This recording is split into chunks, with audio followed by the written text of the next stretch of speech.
Radio and television talk show host Glenn Beck has many hoodwinked, at least in the realm of politics. Appealing to the conservative sentiments of evangelicals and national pride, he uses Christian words that speak of God and country. The question, however, is which God? He is a poster boy for the Mormon Church, who has shared publicly of his faith and is even found on YouTube trying to prove the Book of Mormon.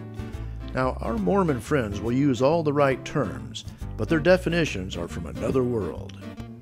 In spite of all of this, he was invited to speak at Liberty University's commencement in 2010, one of America's largest Christian universities.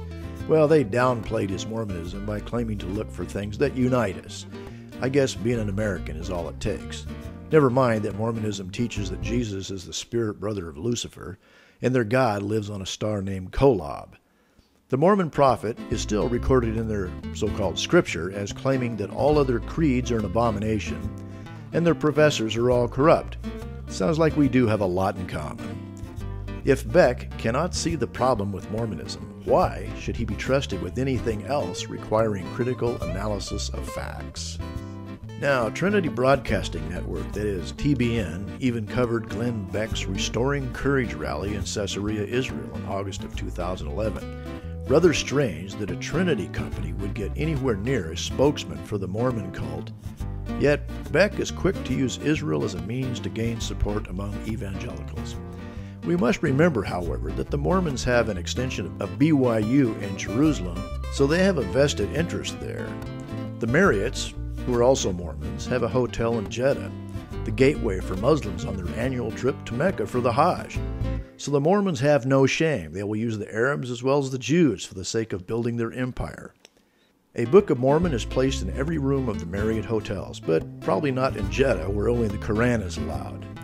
The Mormons even united for a time in the 1980s with Kauza, an organization founded by Reverend Sun Myung Moon for the sake of Christian unity in fighting communism.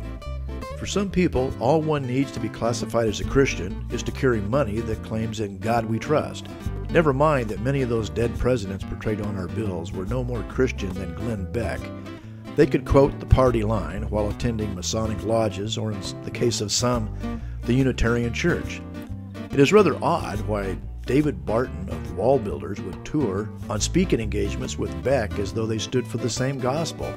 Then we have Mike Evans, the chairman of the Corrie ten Boom Center in Israel, speaking with Beck as well. The Bible clearly teaches that those who teach a gospel contrary to that of the Scripture are not of God. We must be reminded that the devil also believes in God and Jesus Christ as well, but he certainly is not submitted to the authority of Christ as Lord.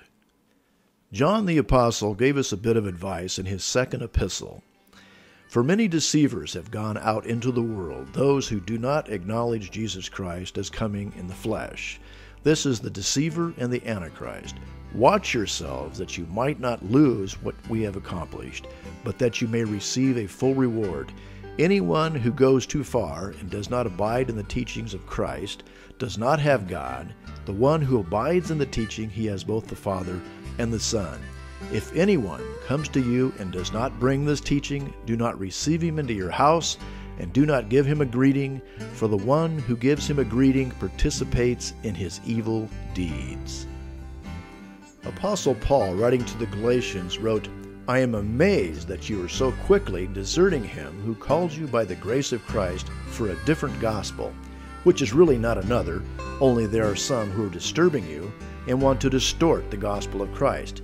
Then he goes on to say, but even though we or an angel, like Moroni of the Mormons, from heaven should preach to you a gospel contrary to that which we have preached to you, let him be accursed. Then he repeats himself. As we've said before, so I say again, if any man is preaching to you a gospel contrary to that which you received, let him be accursed.